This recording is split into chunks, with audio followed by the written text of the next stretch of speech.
Rise for the Pledge of Allegiance.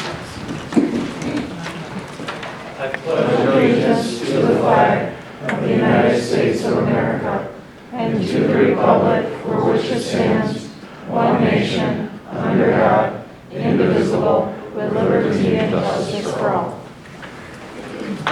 Susie, the roll. Councilmember Groves. Here. Councilmember Chambers. Here. Councilmember Salzweedl. Here. Councilmember Yankovic. Here. And Mayor DeVore. Here. Motion for the consent agenda tonight. I'll make that motion. All support. Discussion or changes? Sue? Councilmember Groves. Yes. Mayor DeVore. Yes. Councilmember Salzweedl. Yes. Councilmember Yankovic. Yes. Councilmember Chambers. Yes. Public discussion for items not on the agenda. Surprise, huh? A pleasant surprise, Yes. of course. Perry Beecham, I reside at 924 Riverside Drive. Let me start by saying the DPW does a great work every day and the citizens notice. An example, the north end of Riverside Drive where the stop sign is was getting a little overgrown, and DPW today was there cleaned that area up, and I just want to say thank you. Those things do get noticed in the public. On the subject of extending the time for public demonstrations and enhanced sound amplifying, I hope that you don't consider it. As I stated at the last meeting, I don't agree with the way the Bible believers go about conveying their beliefs. While I agree pornography shouldn't be displayed, neither should pictures of likenesses of bloody fetuses be displayed on the corner of Main and Hudson by the protest groups. I personally would like to see the city reduce the time and location that public protests can occur. I believe there's going to be a tragic accident at Main and Hudson from the distractions of the public protests. As I stated last month, I'm not a scholar of the Bible, but I went home and got on the internet and found some interesting information. The Bible can be interpreted many different ways. It was written in Greek and Hebrew and converted to English around 1596. That alone had many different interpretations.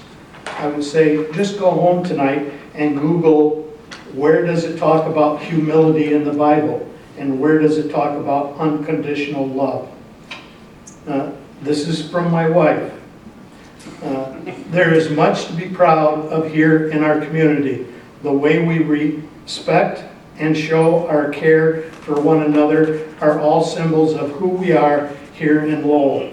Please add value to our community. Don't tear us apart.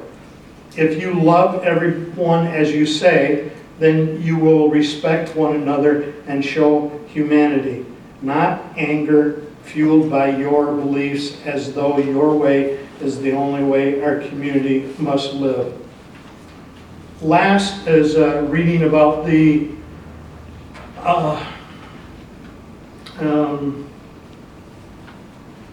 what do you sit on? Planning Commission. And I know that there was a request to have this car company come in and sell cars. I brought it up the last time, a year ago, when they came into, they were down at the fairgrounds. I think it should not be allowed. And I read there were other planning commissioners that stated, well, we didn't hear any complaints from the other car dealers, a year ago. And I think that's probably true. I mean, it's obviously is true, but I think a lot of times they don't want to be calling attention and being, sour grapes and that type of thing. There were, I believe, Benton Baker, also Todd Landman spoke up. I don't know if Ford, there were several that did. Again, I think you should not allow it, and I think whether that's the planning commission, but I always think that the council has the final say. And here's an example of this group.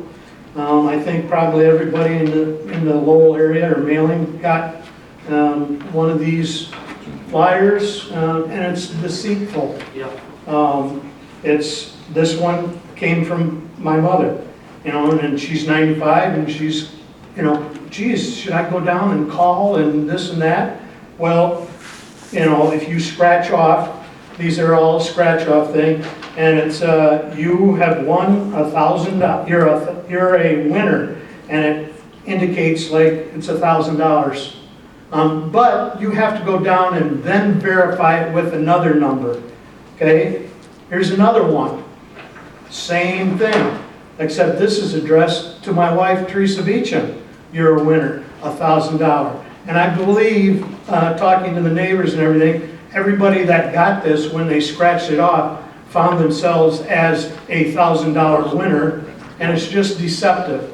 I'm assuming it's not illegal, but I don't think it's what we want here in our community.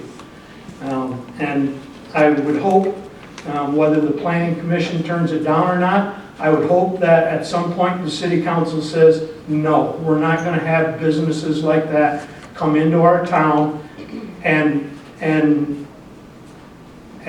undermine the legitimate businesses that are here in the town and are committed to Lowell and put money back into the Lowell community. Thank you. I agree with you 1,000,000%. Anybody else? All right, under old business, we have a cost recovery hearing on an invoice that was sent from the cost recovery ordinance. So we'll open it up. Jessica has some stuff, then we'll turn it over to the police department. We'll give Mr. Nelson a chance, and then we'll allow for public comment, and then we'll close the hearing. All right, good evening, everybody. So this is a public hearing for Mr. Joe Nelson. He has asked for the opportunity to be heard regarding an invoice that was sent to him under ordinance number 23-03, which is the city's new cost recovery ordinance. And I think you probably recall adopting it fairly recently. It allows the police to bill folks who call them for illegitimate reasons or unlawful or improper conduct. In other words, not actual emergencies, but for other purposes such as check away us or berate the department or just waste their time, frankly. So Mr. Nelson was sent an invoice pursuant to this ordinance, and he has been given the opportunity here tonight to speak with you or present his side of the story regarding those charges. But how we're going to do this is we're going to let the chief go first and present his side. About 10 minutes, I would think. Is that going to do it for you? Okay. And then Mr. Nelson will have his opportunity. And then after that, we'll allow you guys to ask them whatever questions you have. And we can go from there. How about that? Okay. Okay. Chief. All right, thank you for allowing us to be here tonight. The Lowell City Council recently adopted the Police and Emergency Response Charges Cost Recovery Ordinance 2303 on February 6th of this year. This ordinance allows the police department to recover costs for services in response to certain incidents. These circumstances need to be caused primarily by an individual, identifiable person, or property, or are necessitated by certain unlawful or improper acts. This ordinance states that such costs should be charged to the responsible party in order to avoid an economic hardship to the city. And I've handed out a copy of the ordinance to all the council members here. Under Article 2 of the ordinance, 17-12, the ordinance defines what an assessable cost is, what a call is, what our emergency response is, and who the responsible party is. During the months of March and April of 2023, the Lowell Police Department was bombarded with a barrage of emails and phone calls from or regarding Joseph Nelson of 295 Roberta Jane. These phone calls and emails took time to read and or assess. These emails and phone calls from Mr. Nelson were not calls for service, but to harass or berate the police departments or its officers. Calls from his neighbors were requesting our help in dealing with issues of which he was the sole cause. The Lowell Police Department logged several calls responding to Mr. Nelson's address and/or neighborhood for nuisance violations such as unnecessary noise, littering, or ordinance violations originating from 295 Roberta Jane. The Lowell Police Department is seeking to recover costs for equipment and/or officer time under the ordinance. Attached is an itemized list of phone calls, emails received, incident response, reports written, and police cruiser time that was used. Section 17-14 of the ordinance explains the billing and collection of assessable costs. At this time, the Lowell Police Department has a minimum staffing of 4 patrol officers, 1 detective, and myself. Our part-time staff is shrinking. During the period of April and March, we staffed the department 24 hours a day, which equates to 1,464 man-hours for that 2-month period. During that time, we dedicated 24.16 hours of time to 1 person and 1 address. Approximately 12 hours a month were dedicated to 1 identifiable individual or address. The city of Lowell has 4,000 residents with thousands more that travel through our city daily. In order to give every resident 12 hours a month of our undivided attention would require 48,000 man-hours per month. We would need to hire approximately 30 police officers to accomplish this task. Being forced to allocate so much time to 1 person or address assuredly ignores others in our city. The Lowell Police Department has reached our limit in the ability to enforce a peaceful environment. The department is requesting reimbursement for time and resources attributed to Mr. Nelson in March and April of 2023. We have tried speaking to him and ignoring him, thinking it might stop. We've issued municipal ordinance civil infractions and state civil infractions for violations, all of which are being challenged in court, which is more time spent away from our job. We do not seek out Mr. Nelson in our daily patrols or duties, but he seems to enjoy the sight of us on his street or in his driveway, giving him footage for his YouTube channel. Mr. Nelson's neighbors have pleaded with us for help in stopping the noise, the littering, and the erratic behavior. His neighbors have been forced to install Ring doorbell cameras to keep an eye on their property. They are frightened, they are stressed, and they are tired of putting up with his antics. We are asking the council's consideration in this matter. Our goal is to put an end to Mr. Nelson's disruptive behavior, make a quiet, peaceful neighborhood along Roberta Jane. With cooperation and understanding from Mr. Nelson, his being a good neighbor can make this happen. We understand that the council may wish to enforce some, all, or none of the charges in this request. This is the council's prerogative. We do not wish further contact with Mr. Nelson unless under better circumstances. We want to dedicate our time to more important matters than responding to badgering emails, harassing phone calls, and non-criminal complaints of unnecessary noise, ordinance or zoning violations, or other issues. And on the following pages, you'll find a list of emails received, a list of complaints responded to, and the number of hours our cruisers were used. Each email received from Mr. Nelson was figured at 5 minutes per email at the part-time officer rate. The response rate is figured for each individual officer depending on their pay rate plus their fringe, and the cruiser rate is set by the state of Michigan. Again, Lowell Police Department, thanks for your time and your consideration in this matter. And I'm going to turn this over, these are our last 10 minutes, to Detective Culver. Thank you. I just wanted to sort of expound and piggyback on what Chief Hurst just went over. The issues with Mr. Nelson have a lengthy history with the city and the department. The problems began in 2021 and have increased since. I've kept a record of the reports involving Mr. Nelson along with his email correspondence and requests from his neighbors, and this is part of it. This isn't even all of it. This is just a section of it. As the problems with Mr. Nelson continued, we've sought assistance from other resources. In hopes of guidance, we even contacted Network 180. A team of professionals had a chance to observe the information I collected, and they felt there was need for or benefit to Mr. Nelson in having a medical evaluation. This was not the route the department wanted to seek, but it did come from a source which felt it may assist in alleviating some of the issues. Over the course of this journey, and with the adoption of this cost recovery ordinance, I've studied a number of ordinances from varying jurisdictions. After researching, I was able to draft an ordinance that would be a step up in intensity from the cost recovery ordinance. Mr. Nelson is extremely resilient to imposition from the police department and the city. This new proposed ordinance may hold the key to Mr. Nelson's limit. A draft of the ordinance has been submitted to Manager Burns and the city attorney for review, and I've provided a copy for you all to peruse at your leisure. As a small police agency, we have specific priorities. Departments like the City of Grand Rapids and the Kent County Sheriff Department have the inability to focus on or the ability to ignore small issues like noisy pets and problematic neighbors. The Lowell Police Department serves a cozy community which enjoys being such.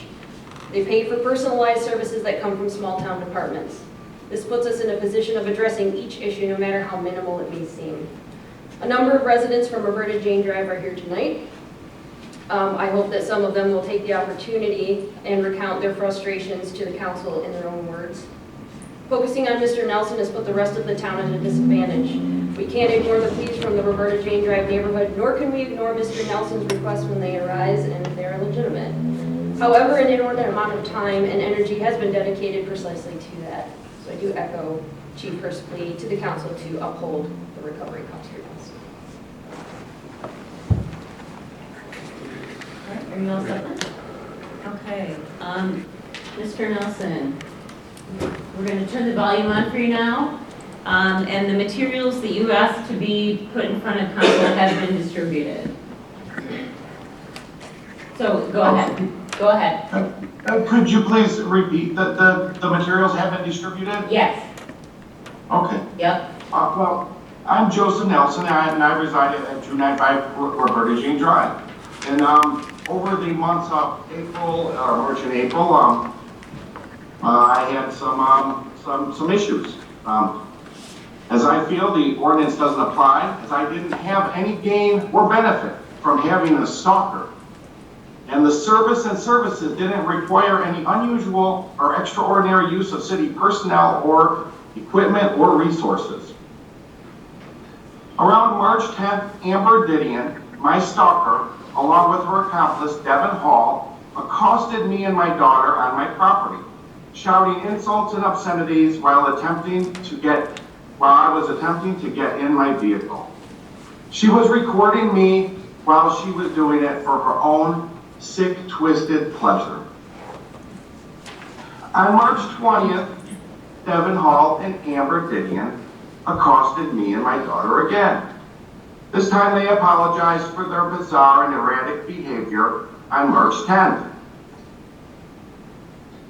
Well, after she apologized on the 10th, she took it a step further, her obsession in stalking and intimidating me. Amber Didion sent a message to a Good Samaritan in the community. The Good Samaritan, in fear for me, and felt Amber's activity in her manifesto that she admitted to was criminal. Amber Didion admits to filming me in my vehicle while in my driveway.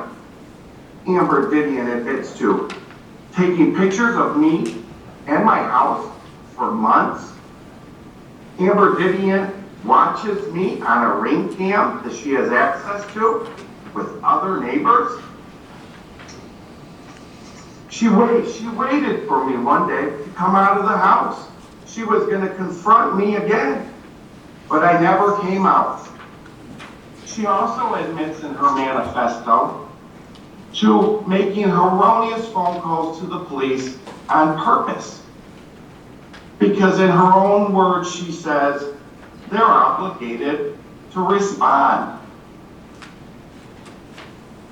So on March 24th, in police report number 23-10165, which is all in front of you, council, Sergeant Lauren and Detective Culver moved forward with charges to the prosecutor of stalking and intimidation on Amber Didion.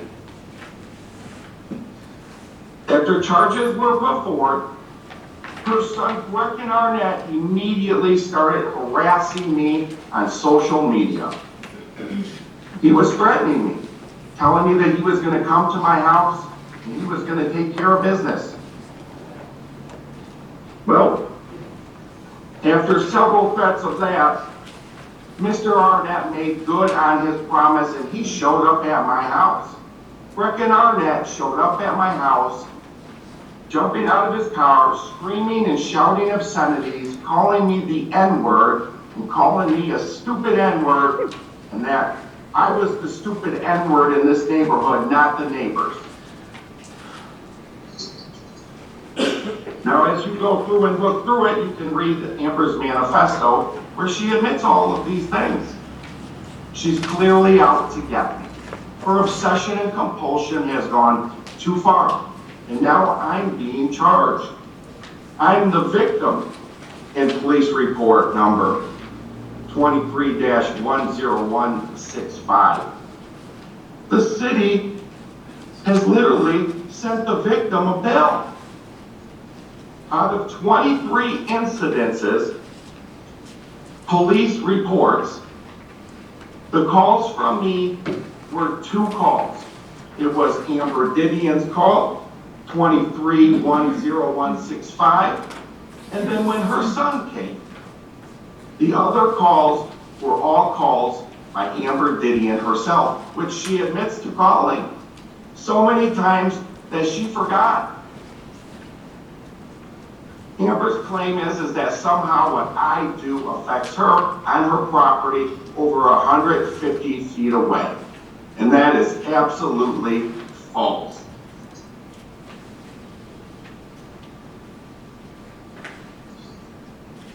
And out of the emails, I didn't even have time to go through them all because I just got my materials at this Friday.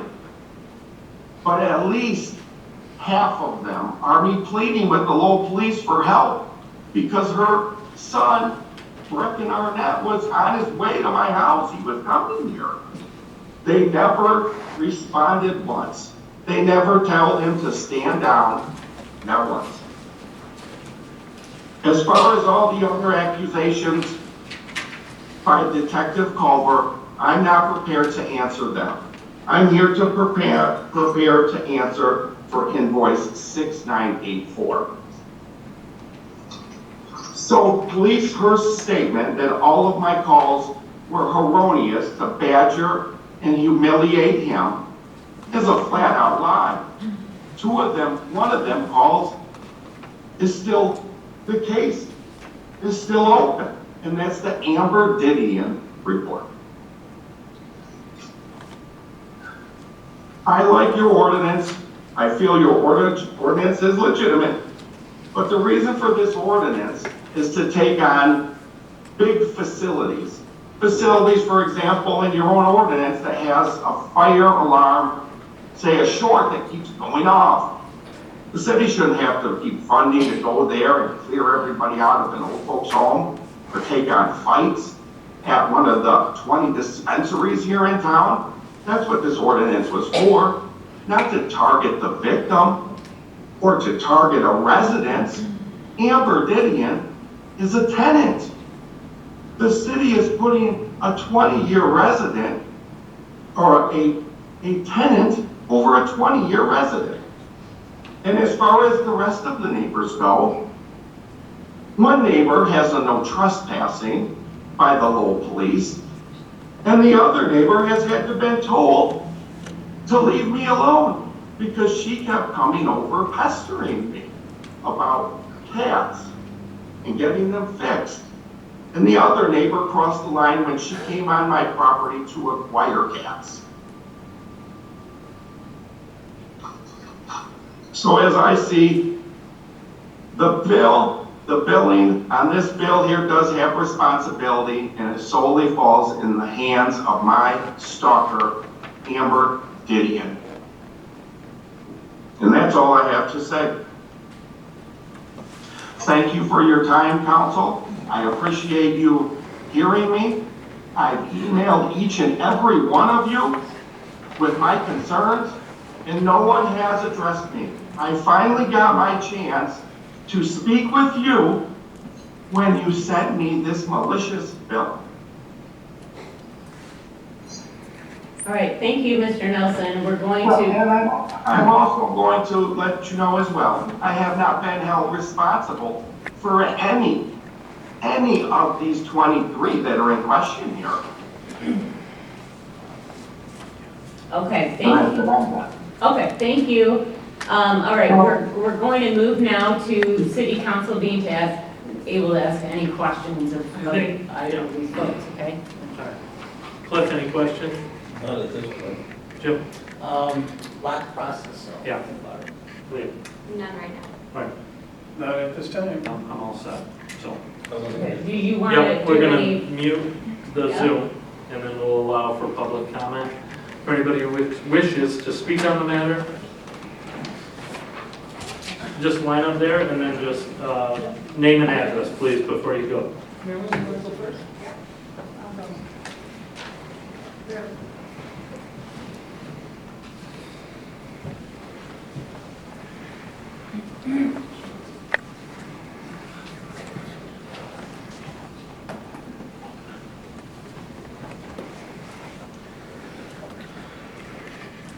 Hopefully I'm tall enough for the mic to pick me up.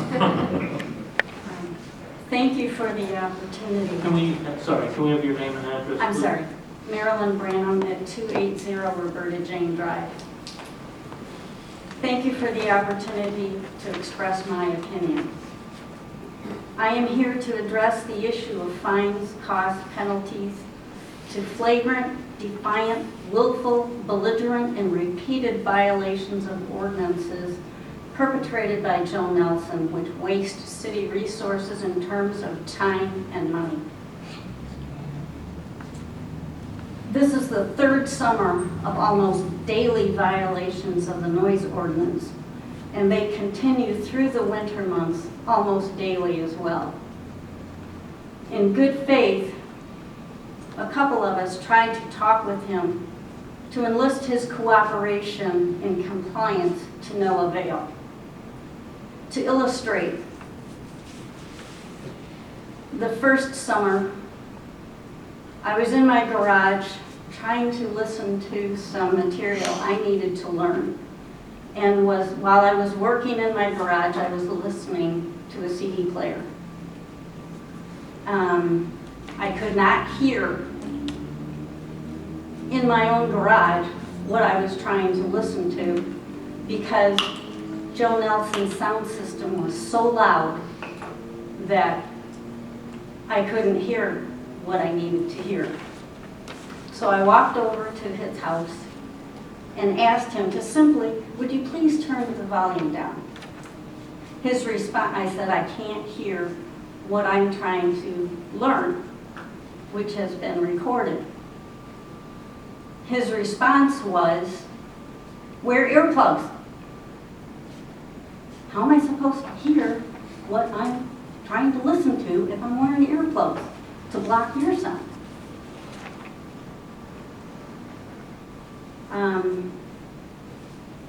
I then said, he said, I have a right to play whatever I want. I said, absolutely. You can play whatever you want. I said, but other people want to hear their stuff too. And his answer to that was, well, if you don't like it, call the police. I didn't respond to that. I didn't say anything. I simply walked away. But I thought to myself, okay, buddy, I will.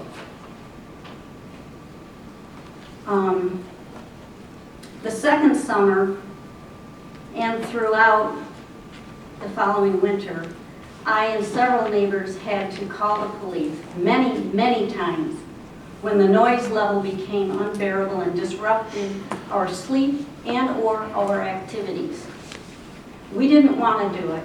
I didn't want to do it for two reasons. Number one, he was a neighbor and you don't want to call people on neighbors, or you don't want to call the authorities on neighbors. Secondly, sometimes people had to call in anonymously because his behavior is erratic and there is a perceived threat to personal safety. I am begging the City Council to uphold the actions taken by the police and the city in issuing tickets and invoicing for costs, penalties, and or fines. Joe needs to be held accountable for his violations and suffer substantial consequences for his behavior.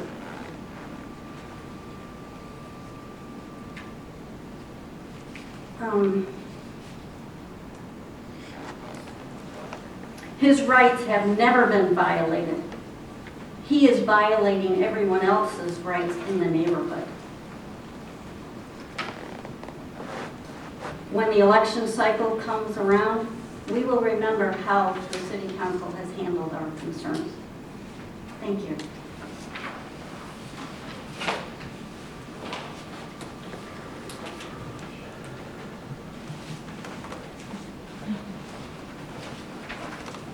Hello, my name's Laura Becker. I live at 249 Roberta Jane. I live right next door to Joe. Right now, I have some videos or sounds I would like to play for you. These are coming from Joe's house, and they start in the morning. Oh, that one you can't hold.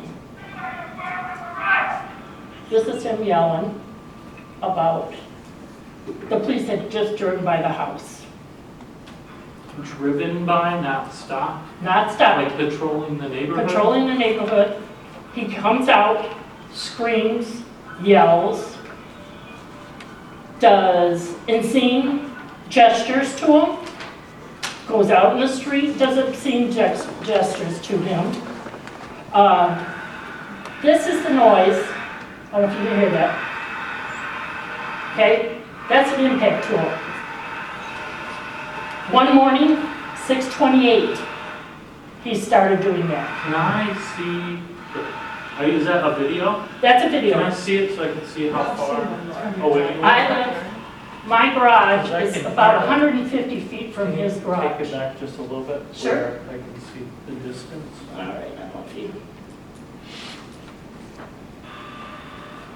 This is my front porch. Okay.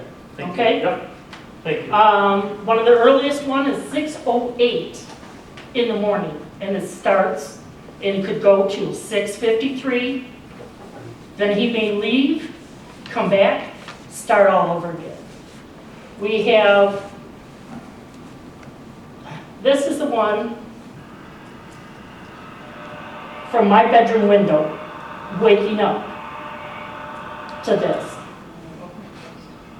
at 6:28 in the morning in April. Okay, we have had him with the lawnmower every single day. He's had gas cans right next to it to fill it. He has said he's draining his snow blower. He drained his snow blower for 3 weeks. He tested his snow blower. He's left his lawnmower sitting on the front lawn. He plays his music in his truck. Unfortunately, the neighbor on the other side gets the worst of it. I have that also recorded on my phone, how loud it is from my house to his driveway. He pulls his truck up, blares his music. Police come by, he shuts his music off. Police come, we call police, the police, he stops. 2-3 minutes later, then they drive by, Joe starts up again. And this could go on for 2-3 hours at a time, constantly. This impact driver was almost 3 weeks, every single day. I have it even down where it's like 11:28 in the afternoon. We understand people have stuff to work out. But there's people that work, there's kids that go to school, that sleep, that, you know what, if you have an ordinance or you get ticked, if you start at 8:30 in the morning, 9 o'clock, we understand that. All of us in the neighborhood do understand that. But when somebody takes advantage at 6:30 and purposely does it, purposely backs their truck up to the neighbor's property, so their truck is right by the window and starts playing the music. And I mean, maybe an hour and a half, he'll do it, he'll stop, come back, start all over again. So this ordinance is a good ordinance. You know, and I'm sorry that I've lived in that neighborhood for 37 years. He's lived in the city of Lowell. He hasn't lived on Roberta Jane for 20 years. He lived there with his wife. He left. Then he came back. He was a great neighbor. We all talked. Something changed.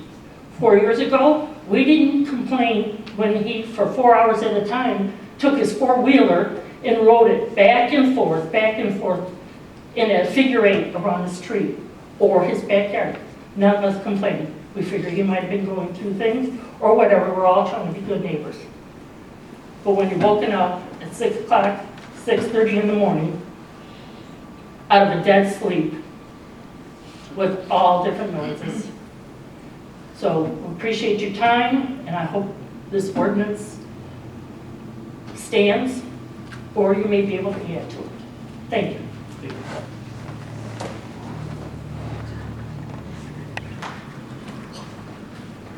Hello, my name is Paula Mirendorf. I live at 303 Berta Jane Drive. I am the other neighbor on the other side.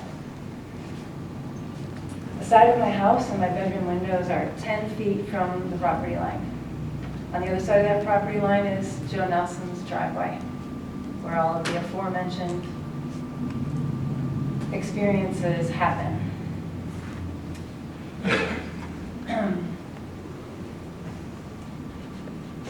We live in a peaceful neighborhood where all of the neighbors get along. I love my neighbors. They're sweet, they're kind, they're out in the street, they say hi to each other, they talk to each other.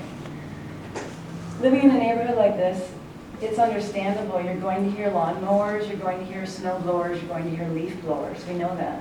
That's part of living in this neighborhood. You hear children playing, you hear dogs barking. But you have sort of a reasonable expectation of how long that's going to last, right? You hear your neighbor down the street start up their lawnmower, you think, oh, wow, that's loud, but you can tolerate it because it's only going to last for a short period of time, usually the amount of time it takes them to mow their lawn.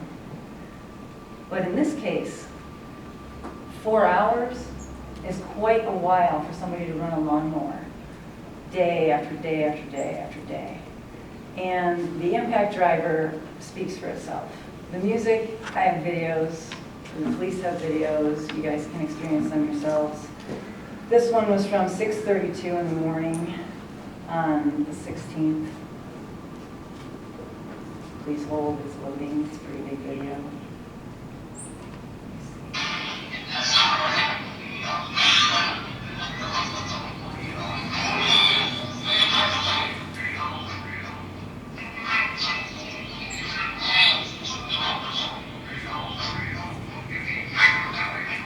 I'd like to play it for a while so you can get a good experience of what this is like, but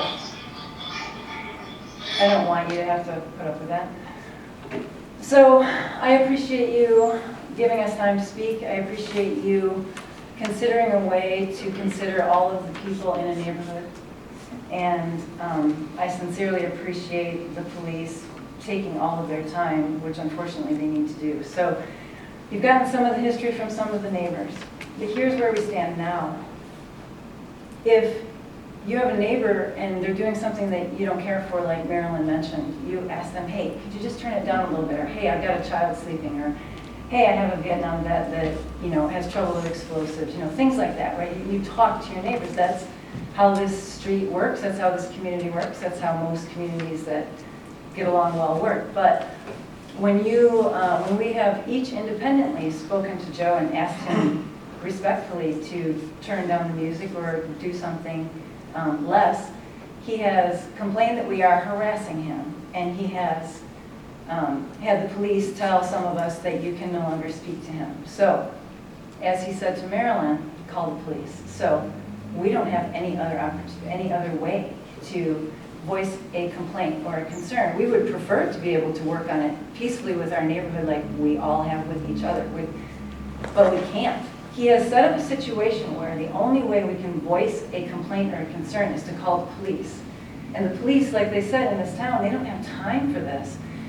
There are people that have real issues and real concerns and lives could be at stake, but they are spending their time having to chase down this behavior that is, we have no other recourse. And so now they are charging him and he's claiming that it's not valid. Well, we don't have any other way of communicating. So I appreciate you taking the time, and I'm open to any questions or interest you have in this experience. And is there anything that I'm forgetting to mention? Anyone? There are a lot of things, and I'm trying to just keep it succinct. So The neighborhood is, I can't speak for everybody, I can only speak for myself, but we would like to stop, but we don't know what to do to help this. And we don't know why it's happening, because we really haven't done anything. And that's sort of the confusing thing for us. What's most confusing for me, and it's interesting, is that the sounds, the aggressive sounds, and then particularly the loudest sounds and the longest noises, they only happen when nobody else is around. So we love it when his family visits because he's quiet and he's calm. It's when they leave that he does the impact driver, or he runs his lawnmower all day. It's really interesting because we don't understand what that's about. I don't understand it, but those are some of the patterns that we see. So I think I've covered everything anyway. Thank you to everybody for your time. Okay, anybody else before we move on? Okay, just. Okay, so consistent with the ordinance, after a responsible party has been given an opportunity to appear before it, which has occurred tonight, the city council shall promptly determine whether to confirm, modify, or void the payment of assessable costs. Okay? So if you guys want to discuss this amongst yourselves and reach a decision, you don't have to reach a decision tonight, but it says shall promptly determine, so sooner rather than later would be good. Council comments, gentlemen? Make a motion that you support the invoice. I'll support that. I think every neighborhood deserves to be peaceful, and I think when you have a legitimate concern and you call the police, an officer should respond. I've had conversations with every officer, the newer guy, Officer Rader. I haven't talked to him about the ongoing problem. I've had businesses approach me, I've had residents approach me, I've had a good amount of emails. I think if you have a legitimate concern and you call the police, you expect an officer to come help you. Even if you don't know. I don't know if it's legitimate. Can you come tell me if it's legitimate? They'll show up at your house and help you. But when they're being tied up repeatedly, that becomes a nuisance, and I think that's the point of this ordinance. So I'll support it fully. I think that's the only thing we can vote on tonight. However, I believe that we need to look at how do we not just solve this problem, but we have it on record as other areas become this way, and how do we move forward? I just don't know if there's enough teeth into this particular thing to cover everybody's concerns tonight. Sure. And what does that look like for future complaints and as we move forward? So that's my opinion tonight. I will back you guys on that as well. No, good. All right, we have a motion and a second, and we've done the discussion to uphold the ordinance. Sue, you want to take a roll call? Are we upholding the I'm sorry, invoice? upholding the invoice, you're right, sorry. And the ordinance. Before we vote, I do have a question. Yeah. Mayor DeVore. Hold on one second, Sue. Sorry. That, yeah, so the 11/21/34, and if this continues, is that every 30 days? Detective Culver's is, I don't know if this is on or not. She's got another book started from the time that this ended, which is, I believe, April 25th? I think April 26th. April 26th was the last count on, since that date, we have accumulated 16 more complaints. Okay. So, as of today. But that's what I'm getting at. Is it going to be a 30-day cycle? Well, I think This continues, it's or is a it? complaint ordinance, right? Yeah. So when the complaints become excessive, an invoice would be issued? Yes. So, you know what I mean? It's hard to put a date on it. You know what I mean? Because it's purely complaint based. I'm going off in past history. Yeah. It doesn't stop. All right. Good one. All right, sorry, Sue, go ahead. Mayor DeVore. Yes. Councilmember Salzweedl. Yes. Councilmember Yankovic. Yes. Councilmember Chambers. Yes. Councilmember Groves. Yes. The invoice is upheld. Number B, update to the annual city handbook. Mike. Yes, annually, city administration reviews the employee handbook to make sure we are current with all legal requirements and make sure our benefits are in line with our handbook. I asked Lizzie Mills from Fahey Schultz Gross to ensure our handbook is legally compliant. She found no issues from last year, however, we made 2 revisions to the handbook. The first is to identify the new health insurance plan the city offers in our handbook. The second is to modify the vacation policy to provide the same vacation policy to the non-union employees and department heads as we do with both unions. And I've redlined both of those for you. I'm recommending the Lowell City Council approve the modifications to the employee handbook. So these are both things we've already, You they approved just it? officially need to go into the Correct. handbook? Yeah, they've already been approved in the That's union easy contract. enough. Yep, yep. I'll make that motion to approve the employee handbook. All right, I'll support. Any other questions for Mike? Sue? Councilmember Salzweedl? Yes. Councilmember Yankovic? Yes. Councilmember Chambers? Yes. Councilmember Groves? Yes. Mayor DeVore? Yes. Resolution 1423 is the fiscal year budget amendments. Yes, this is your annual year-end budget amendments that we do annually. What we're really, one of the things to remember is that, when we, at the end of after the audit, we always take the excessive fund balance and put it, last couple of years we've been putting it towards pension and unfunded pension liability and local streets. So for accounting measures are actually accounted for as as transactions that have to be made during the fiscal year. So it always looks as if we're going over our revenues. We're not. If you take that out, if you look at our projection for this year, we're actually about $24,000 to the good. But we did have to make some modifications to the budget, and it's, I believe Sue has it. There's a number of line items. The biggest cost issues for us this year above budget was utilities and attorney cost, and then in addition to what I mentioned with the other accounts. But those are really the biggest ones under the general fund. Our utilities was the biggest, and then the other one too to take into account that we didn't budget for was the cost for Front Street. But we've been able to amend the budget and believe that we're still going to come in with more revenue than expenditures. If you have any questions. I do, because every line item is different. So can you explain the general fund, what we went 4.1 to 4.4? What does that actually mean? So basically what that means is our big, like I said, originally when you approve the budget, what you approve at the beginning and what it wound up to be at the end is basically what it encompasses. The biggest issue, like I said, the reason why appropriations are over revenues is because of the fund balance payments, but that's really what it just boils down to. And actually, we actually, like for example, for the DDA, we took in about $100,000 more than we budgeted. We took in more revenue actually than we budgeted because of marijuana, because marijuana pass-through always comes through the general fund and is transferred out to the local street fund. So when it does come in, we budget it. When we do the budget, we come in at one revenue, but it's been coming in higher every year.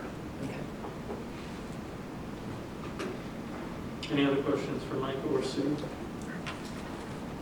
Motion 1423 for the budget amendment. I'll make that motion. And I'll support. Done.